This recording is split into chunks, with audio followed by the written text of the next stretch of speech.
What's going on, guys? King Epic here, and today we're going to talk about my ultimate Thailand checklist, the Thailand travel checklist. Those are 7 things that, in my opinion, you must know before you go to Thailand.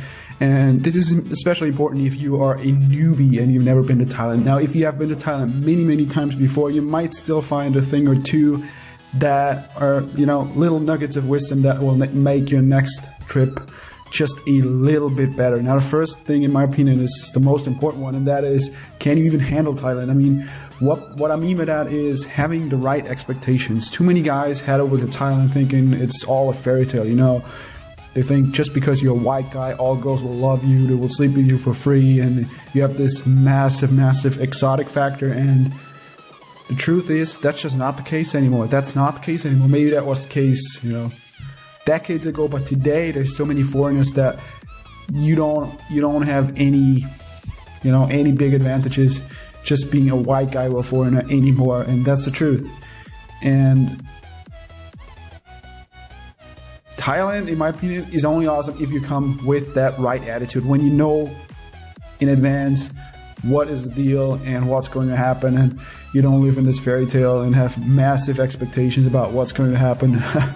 So I dedicated an entire video about this. Maybe you've seen it already, where I talk about this, the harsh reality of Thailand. And basically that sums it up, that in essence, it's, especially when you go out in the adult industry, the entertainment, red light districts, it's all a business. Don't expect more than what you're paying for. And second thing is, outside of red light district, outside of Paysax, know where to go for what. So if you go to Pattaya, don't go to Pattaya looking for regular Thai girls. That's stupid. That's what you can do in Bangkok. If you want to party hard and go to go-go bars and all of that stuff, go to Pattaya. Yes, there's more to Pattaya than just the partying, but that's what it's especially good for because of the variety of options. So that's the place to go. The second thing is the Thailand tourist visa. So before you even go, you should know roughly how long you will stay. If you plan on staying 60 days, you don't really need to plan ahead, because most likely, depending on your passport, you will qualify for a visa on arrival. Now, if you want the full 3 months, 90 days, what you need to do is get a tourist visa at the closest embassy. That doesn't mean you have to go back to your home country. Whichever country you're staying at right now, just go to the closest Thai embassy or the consulate and get such a Thai tourist visa, which costs around 2,000 baht and is good for 60 days. And then you can extend locally in Bangkok, the government complex of, just Google my video, Thailand tourist visa, 30-day extension, and you will see my video. That is a government building where you can go, to and get another 30 days as an extension for your stay, okay? Very easy and doesn't take that long. The third thing is book flight and accommodations. Now, there's a variety of flight comparison sites out there. I'll just tell you which ones I use. And keep in mind, most of these sites make their money through commission. There's no extra cost for you, but it still makes sense to look up flights on multiple comparison sites. You also need to keep in mind that these flight comparison sites, they don't feature all the airlines, especially budget airlines. So the one I book 9 out of 10 flights with is just Skyscanner, because it's very popular, very easy to use, and they even have an Android and iOS app. Another one that you can use is Kayak, also very popular. The third one is a more independent one. It's run by Google. It's called the Matrix Airfare Search. And I say independent because this is a comparison site that doesn't sell tickets directly. They just show you the different prices, but they don't sell them. So maybe they're more independent than the other ones. So where should you book your flight? You have those different sites, wherever it's cheapest. As simple as that. Now, of course, there will be differences depending on what payment method you prefer. Maybe you're looking to pay through PayPal, and one site only offers credit cards, the other PayPal. So that's something you need to keep in mind as well. What I've done also is that I looked up flights with the comparison site, and then I simply went on the website of the airline and booked directly through the airline, and in some instances it was actually cheaper, okay? Now let's move on to the second part, which is the accommodation. Now, you don't want to live on the streets, although this is where you will probably spend most of your time walking around the streets, street bars, stuff like that. Here's very simply put, how I use different sites for booking accommodation, okay? The first one is Agoda, and Agoda is simply the place where I book hotels if I stay between 1 to 2 weeks. And you get sometimes really great deals here, which you wouldn't get by simply walking into a hotel and booking directly, or booking directly on the website of the hotel. The only negative thing I've experienced with this is that oftentimes the rooms don't match the picture, or they're smaller, okay? The second site I use is called Airbnb, and this is when I book an entire apartment or condo if I stay for longer than 2 weeks, but not long enough to warrant searching or leasing an actual apartment on my own, okay? And when I say an entire apartment through Airbnb, this is an actual condo on my own. I'm living as if I were actually the owner of that place. You can bring girls. Somebody asked me about when you rent an apartment through Airbnb, a condominium, are those guest-friendly, girl-friendly? Can you bring girls? Do they charge an extra fee? And the truth is, all the places that I've been to in all different countries, I've never had an issue, because there is no, in most instances, there is no real reception. There might be a security guard that wants to see your ID or know that you are the guy staying in the apartment complex. But they don't really care, you know, if you just bring in one additional person. This might be your girlfriend, and for all I know, the security guard thinks that you're the owner of the condo anyway. So those issues don't exist. The guest and girlfriend thing, don't worry about that too much if you're booking an actual condo through Airbnb or privately, okay? And surprisingly, I have only had negative experiences booking a hotel online, but I've never had negative experiences when I was booking an entire condo through Airbnb. It has always worked quite well, and can oftentimes, you can oftentimes extend your stay by just paying cash and then paying it directly to the owner, and that way you can avoid Airbnb service fees that you would normally pay, okay? Now the fourth thing is also very important, as travel insurance, man. I know many guys that don't have it, and frankly, I think it is insane not to have one from a financial standpoint. Yes, everything is cheaper in Thailand, but if you have a serious injury or disease, the hospital bill will still add up to thousands of dollars, man. And there's no reason not to book a travel insurance. And oftentimes you can book it directly with your flight. So I can tell you, for example, my travel insurance for 3 months in Thailand was $80, and you can't go wrong with that. It's super cheap. Now let's talk about the fifth point on the Thailand checklist, which is Thailand travel gear.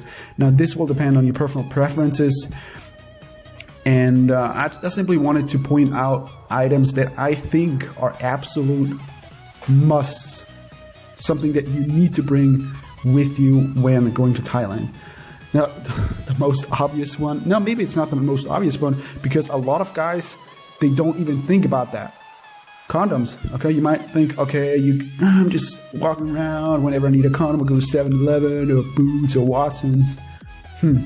The only reason why I strongly advise you to bring your condoms is because the locally available sizes are very, very limited. It doesn't matter which shop you go to, whether it's 7-Eleven or Boots, you always see the same 2 to 3 to 4 brands and sizes. And if you're a Westerner, those sizes will most likely be too small. Yeah, so good luck fucking with a condom that strangles your dick, and the solution to that is really just bring a large stack of condoms for your trip. Now, if you're staying long term, yeah, you have another alternative, which is just ordering online, but if you're staying for 2 weeks, that takes too fucking long to get your condom. The second thing related to condoms, you know what it is? Can you guess? It's a condom case. Yeah, you might be thinking, what the hell is a condom case? If you've been carrying your condoms in your pockets for all these years, it's really time to wake up. And that's the main reason why condom breakage occurs. Just get a cheap $3 condom case, and you can carry up to, 2 to 3 to 4 condoms with you, and you don't even have to worry about the condoms breaking, and you can pound your girl all you want without having to worry about the condom breaking. Third one, a VPN. Ooh, damn it. What is a VPN? And a VPN, now let me start at the beginnings. Many governments in many countries actively monitor internet traffic. So they know which sites you're going to. They know exactly where you are located with your desktop computer or your phone. And add to that the fact that pornography is illegal in Thailand. That means you'll run into issues if you simply want to watch porn or maybe look up some, adult stuff. That's an issue. And a VPN, simply put, is a little program, is very easy to use with the simple click of a button. It hides your true location, your IP address, and you're safe. And nobody can see where you're really located, and they think they don't think anything because they don't see you. It's really hard to explain if you've never heard of it. How can I make you understand? Okay, here's a metaphor that I'm trying to use here. If I am calling you, then you see that I'm calling you. If I'm calling my friend and he redirects the call to you, then you don't know that I'm calling you, okay? And that's the same mechanism in a way that VPN works on, simply redirection. You're connecting to a server, and that server connects to the actual website that you want to access. So that website, maybe that's a porn website, doesn't see that you access that website, but just the server that it is in a different country. Okay, does that make sense? I hope it does. And the other reason why I recommend it is because you're just, you're adding an extra layer of security by using a VPN while not breaking the bank. And this is not something that you need to think about a lot and, weigh in the cons, the pros, and then make a decision, because the solution that I recommend is $3 per month. And really, you don't need to think much about using it. Just use it. You don't have to use the provider that I recommend. If you want another one, just look up a VPN, compare prices, but make sure to use one, okay? That's the main point here. And the last one that is part of the travel gear is luggage locks. You don't want your trip to end before it has begun. If anyone steals from your bag or for your suitcase, that is of course bad. But think about if someone plants something in your luggage. Now you're in deep shit, okay? Because if somebody is planting drugs, or in the Philippines, bullets in your luggage, man, you're in deep trouble. And luggage locks, again, same scenario as condoms, as a condom case, as a VPN. I'm telling you right now, if you don't use all of these, you're, in my opinion, sorry to say this, but a complete idiot. Because all those things added together, they just cost a couple of dollars, and they're making your life so much safer. Think about condoms, man. They might save your life. They only cost a few dollars. Then a VPN, luggage locks, and all of this. So if you're not using it, you're just plain stupid, in my opinion, okay? Number 6, make your trip the best trip ever. Now, if you follow all the above points that I've mentioned, you will already have a great time. You can explore Thailand, Bangkok by yourself and play by the ear. Nothing wrong with that, but you'll also, if you're a newbie, waste a lot of time, encounter disappointments, as any newbie will. So if you want to skip that, the bullshit or the time wasting, and directly go to the best nightclubs, massage hookers, then you can use a guide. For example, I have a guide for Bangkok, an interactive guide that you can use on your phone, on your computer, basically anywhere. But the point here is, if you're a newbie and you don't even want to waste your time, use a resource, use a guide, whether that's my guide or somebody else's guide, or you look something up on the internet. Use a resource that already tells you where you can find the best thing of each category, whether that's the best massage club, the best beer bar, the best go-go bar, so you don't waste your time, sitting in bars that don't have the best value or that don't have hot girls, that kind of stuff, okay? And also, you can check out my website. I have a Bangkok nightlife guide, which is completely for free. There's a ton of stuff, tells you everything about nightlife, from Thai girls, prices, black girls, Russian girls, all of that stuff, okay? So that's something you can use as well. And the 7th and last point is expect the worst. Whoa. This might sound a little bit negative, but it's not. It's just reality. Just, plan it in, factor in that there will be negative things, there will be shit that upsets you, there will be frustrations because someone, doesn't speak English, or you're simply frustrated because of the unfair pricing for locals and for foreigners that you can't wrap your head around. And you know what? It will all be all right. Know that it won't all be perfect, but just keeping that in mind, just knowing that something will happen, that alone will make your trip absolutely fantastic. Okay, so those are my 7 things that I totally recommend, especially to newbies. But even if you've been to Bangkok, I think there's some valuable lessons here for you that you can apply on your next trip. As always, link is in the description where you can read that entire thing, the Thailand travel checklist, on my blog. And other than that, if you have comments or question about this, just post it in the comments below. And I'll see you in the next video, all right? Take care. Bye-bye.